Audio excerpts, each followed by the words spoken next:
Congratulations, true crime addicts. We've survived another week. It is Friday, March 1st, 2024.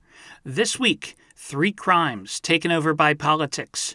Let's talk Nex Benedict, Laken Riley, and Tyler Boebert.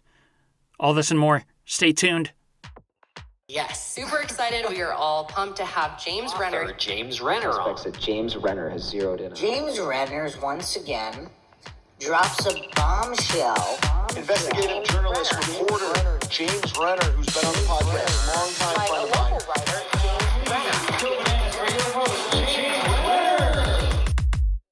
And welcome back to True Crime This Week with me, your host, James Renner. As always, I want to thank Walter for being here. He's manning the editing station. He's just back from the interactive Willy Wonka experience, so he's back from that. Hey, I am back. Sorry I wasn't here last week. You know, I tried to be. I wanted to be. I went in for simple ankle surgery last Wednesday, and there was some complications with the anesthesia. And instead of waking up in the recovery room, I woke up at an entirely different hospital in the ICU with a tube down my throat. I've told some of the story on TikTok. If you don't follow me on TikTok, I'm the real, or I think it's just the James Renner on TikTok. Check it out where I talk about some of that crazy experience. But it was a misadventure. But I'm back. My voice is recuperating. I'm recuperating. And I figured I'm not doing anything else but sitting around. Let's do the podcast again this week. I feel good to be back. So let's jump to the top stories, shall we? There's a term in philosophy called the other. If you've taken some philosophy classes, you know what I'm talking about. It has to do with our human instinct to group ourselves into tribes, and anybody that's different from us is seen as kind of a threat in some way. Those are the others. You know, there's us, there's our group, there's our clique, and then the others. It's kind of like and people that still hold on to that fear of people who are different from them. It's a holdover from that time when we lived in tribes, and it's a genetic holdover, kind of like a vestigial tale, something that we need to get over. But in the last few years, non-binary children have become one of these groups of others in certain parts of the country, especially in the South. States have recently restricted gender-affirming care and access to appropriate bathrooms and things like that. Politicians use this fear to get elected, and it is part of their rhetoric and their rah, rah, rah to get the dumb voters to come out and vote for them because they don't understand what's going on with the kids today. So we're going to stop it, and that's how they get elected. Well, you know, this rhetoric was gearing up, and finally, at some point, it was going to explode. And it finally did on February 7th when a 16-year-old non-binary student named Nex Benedict stepped into a girls' bathroom at their high school in Owasso, Oklahoma, and was beaten so severely they blacked out, according to CNN. The next morning, they were dead. Now, there's still a lot about this we don't know. Both sides are attempting to use this teen's death to fulfill their agendas.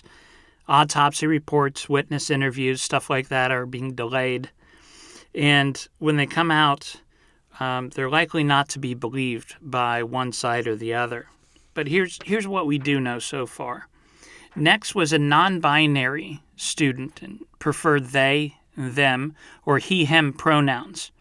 But they were forced to use the girls' restroom at school. This school is on the Cherokee Nation Reservation in Owasso, Oklahoma. In 2022, Oklahoma became the first state in the U.S. to prohibit the use of non-binary markers on birth certificates. Minors in the state are prevented from receiving gender-affirming care. There's legislation currently being considered in that state that would prohibit school employees to address students using their preferred pronouns. The head of the education system in Oklahoma is this neocon named Ryan Walters. Now, during his tenure, he made it so that non-binary students could not change their gender designation on school records. He's a fierce opponent of critical race theory, When oil and gas companies influenced how schools in his state taught about climate change, Walters said that since they're American companies and benefit the economy, he didn't really see anything wrong with having oil companies influence the education system and how they taught about climate change. Last August, a librarian in Oklahoma posted a silly TikTok where she delivered books to a school and captioned it, quote, POV, teachers in your state are dropping like flies, but you are still not quite finished pushing your woke agenda, end quote. It was clearly a joke, in bad taste maybe, making fun of people who believe in some grand organized conspiracy of this woke agenda, this critical race theory. Walters is smart enough to know that. He's also smart enough to know that people who elected him are probably not smart enough to understand satire.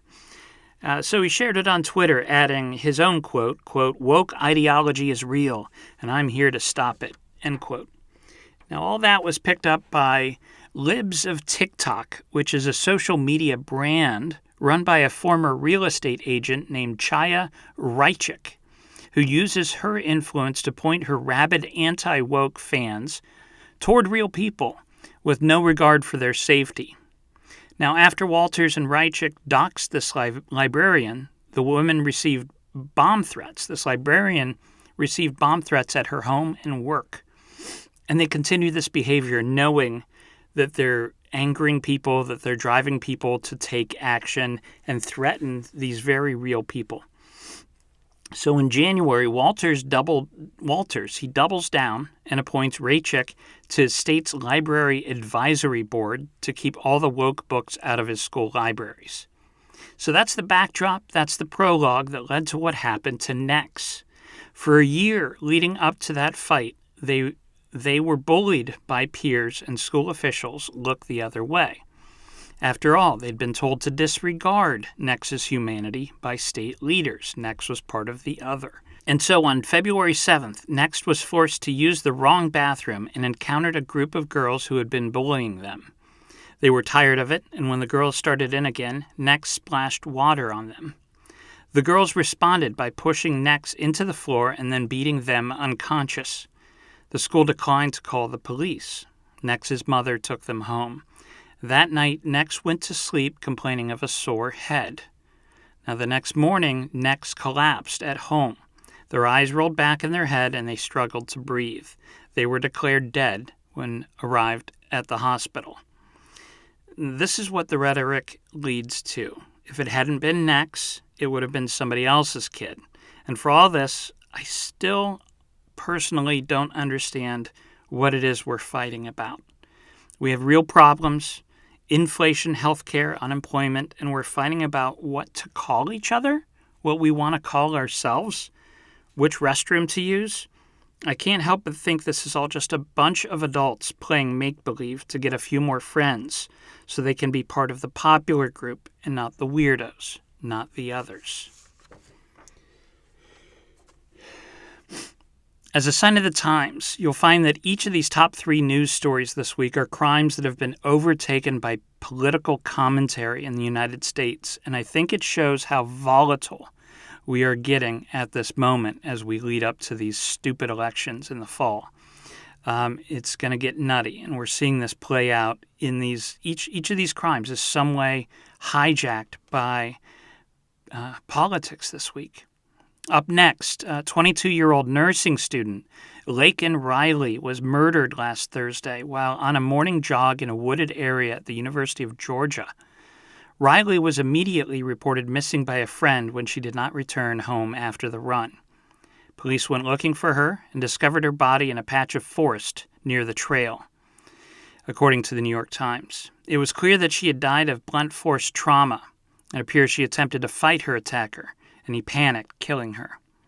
Police quickly arrested 26-year-old Jose Antonio Ibarra for this crime, charging him with murder, false imprisonment, kidnapping, and concealing the death of another. Ibarra migrated to the U.S. from Venezuela in 2022. He was arrested by Border Patrol in September that year and was released with temporary permission to stay in the country. And that's where the politics come into play, of course. Former President Donald Trump called Ibarra a monster and suggested the murder was a result of the invasion that is killing our citizens. Now, a quick fact check shows that there were around 18,450 homicides in the United States last year, according to Axios. Of those, only 29 were committed by undocumented immigrants, or about 1/15 of just 1% of all cases. Immigrants are not killing Americans. Guns in the nightstand, on the other hand. And finally, Tyler Boebert. Tyler Boebert, the 18-year-old son of Representative Lauren Boebert, was arrested on Tuesday and faces 22 charges related to a series of thefts and vehicle break-ins that took place in his mom's district in Colorado, according to the Daily Beast. And he could be facing more serious charges soon. Why? Because the arrest affidavit also contains a claim that Tyler was sending around a sex tape of himself and his girlfriend, who is a minor in the state of Colorado. Security camera footage allegedly caught Tyler using stolen credit cards at a gas station with other suspects. In the footage, he is seen wearing a Shooter's Grill sweatshirt, which is the restaurant his family once owned, which at the time featured gun-toting servers. It's like Hooters meets The Good, the Bad, and the Ugly. This is only the latest saga from the Boebert family. Back in September, Boebert herself was kicked out of a performance of Beetlejuice for vaping while giving her date a soft-on through his pants. Tyler's father did time for exposing himself to girls at a bowling alley in 2004. Jason sent a statement on his son's arrest to Westward, which is the alt weekly in Denver, blaming the COVID shutdown for some of Tyler's problems. Now, we heard a little bit about Tyler's underage girlfriend last year, if you remember, after he knocked her up. This was when Representative Boebert released a statement saying look, guys, not a big deal. She's at least 14. Now, that might protect him from statutory rape due to the state's Romeo and Juliet laws, but it doesn't protect people from kiddie porn, should the sex tape turn out to be legit. So, what a mess of top stories this week. But I have a lot more coming up after the break that aren't so politically charged. We got to talk about Wayne Couzens and this inquest out of the UK. Jam Master Jay's killers are behind bars, and some more cold case updates. All this and more. I'll be back in 2 and 2. Please hang up and try again. And we're back with Quantum Leap, starring Scott Bakula. This week, The Guardian published newly released details about Wayne Couzens that show how Metropolitan Police missed several warning signs and allowed a sex offender to join their ranks, which he then abused and used to abduct and murder 33-year-old Sarah Everard. During COVID restrictions in March 2021, Couzens used his police warrant card to handcuff Sarah and place her in his cruiser as she was walking home in South London. Authorities believe he spotted her walking and said, "Hey, you're not complying with COVID restrictions. I'm arresting you." Got her in the car that way. He then drove her to Dover, where he raped and strangled her before burning her body and disposing of her remains in a pond. Couzens is serving a rare whole-life term in prison, and his conviction launched an inquiry by the government. That report was published yesterday. What they discovered was that Couzens had already been the suspect of multiple indecent exposure incidents, as well as a knife-point kidnapping in 1995. Oh, and also an alleged rape in 2006. He's alleged to have sexually assaulted a man in drag in 2019. And he was known to show colleagues images of extreme pornography. And everybody was just like, that's Couzens. Now, there are calls right now for a complete overhaul of the police vetting system. Though the first step, I suggest, is maybe they start vetting police. That would be the first step. On Wednesday, 2 men from Queens were found guilty of murdering Jam Master Jay, who's part of the hip-hop trio Run DMC, according to NPR. Ronald Washington and Carl Jordan Jr. now await sentencing. Jam Master Jay's real name was Jason Meisel, and while he was admired for his music, he was not the most sympathetic victim. Along with making music, Meisel was also selling cocaine. And in 2002, he received 10 kilos of white china that he intended to distribute in Maryland. Both Washington and Jordan were in on this deal, which would have netted them around $200K, but Meisel cut them out. They responded by breaking into Meisel's studio and shooting him in the head at close range. Washington and Jordan faced 20 to life in prison at sentencing. It's like that, the judge said. This Wednesday, the state of Texas executed Ivan Cantu for the 2000 murders of his cousin James Mosqueda and his cousin's fiancée Amy Kitchen, according to CNN. In recent weeks, celebrities like Kim Kardashian and Martin Sheen had called for a stay of execution after new evidence was released that suggested witnesses in the case lied on the stand during Cantu's trial. Also, his attorney never called any witnesses to testify on his behalf. Cantu and his new lawyer, claimed that Mosqueda was killed by rival drug dealers that he owed money to. However, there was evidence that was hard to explain away, such as Cantu's fingerprints being on the magazine inside the gun used to kill Mosqueda and Kitchen. Meanwhile, Idaho officials were not as successful with their own execution that same day. The execution of serial killer Thomas Creech had to be rescheduled after they were unable to get an IV line in his arm. The execution team tried 8 times to access a vein before calling it a day. At one point, Creech said his legs hurt, and the medical team attempted to relieve his discomfort, which I find hilarious.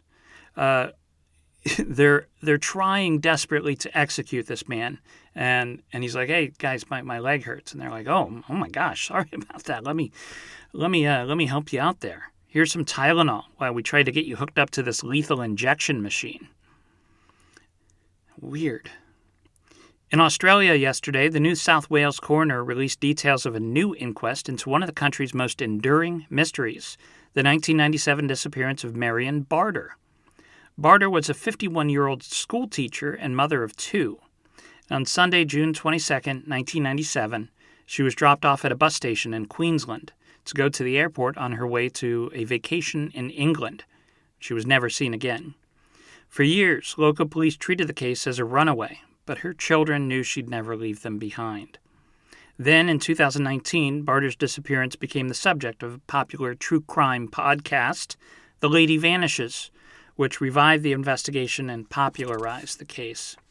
At a press conference yesterday, Coroner Teresa O'Sullivan criticized police for failing to properly investigate the case when it was still fresh, and said it was that failure that led to the case remaining unsolved. Man, I could have written that a lot better. But it's the reason why it was never solved, according to The Guardian.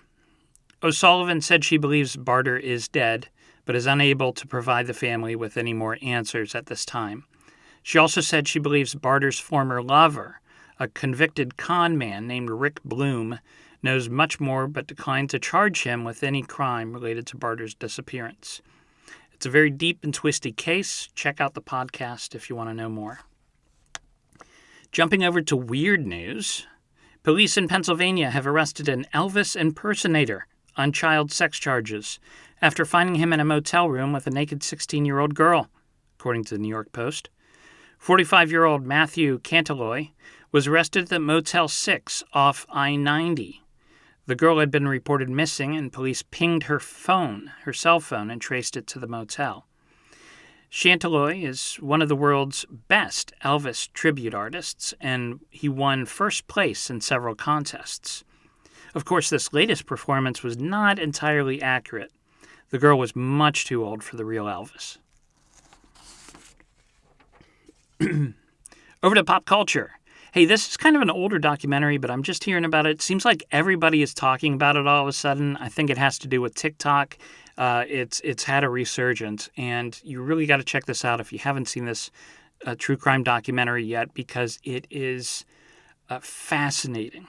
I'm not going to ruin too much. I'm going to say something very short here. The title of it is called "Tell Me Who I Am." Tell Me Who I Am.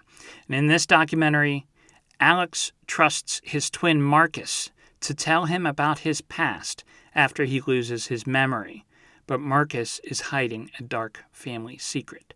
Twins! Amnesia!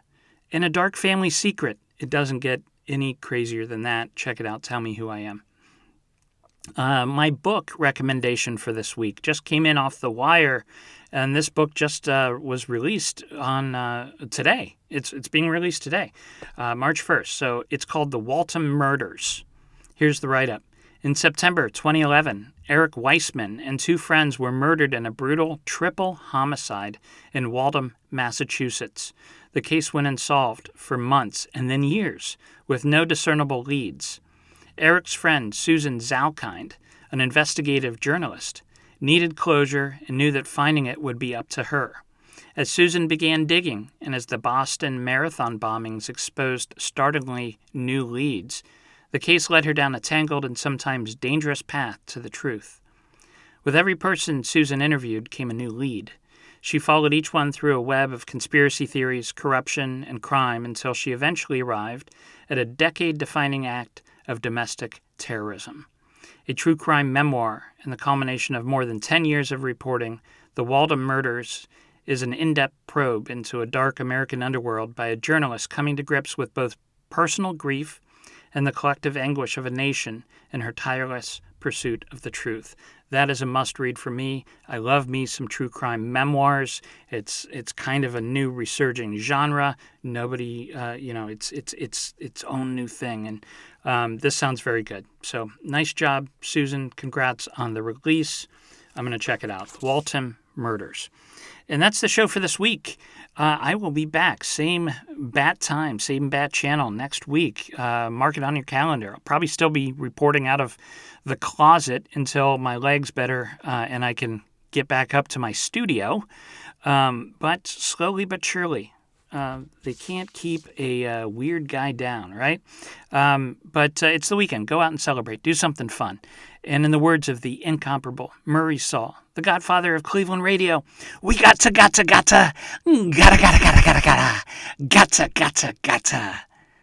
down, damn it. True Crime This Week is a Fearful Symmetry production. Photo and artwork are licensed through Shutterstock. If you like the cut of my jib, I have another podcast you might enjoy called The Philosophy of Crime, in which I attempt to solve the big questions behind our true crime obsession by looking to philosophy for answers. Thank you for listening. I'll see you next week. Sit, Brownie, sit. Good dog.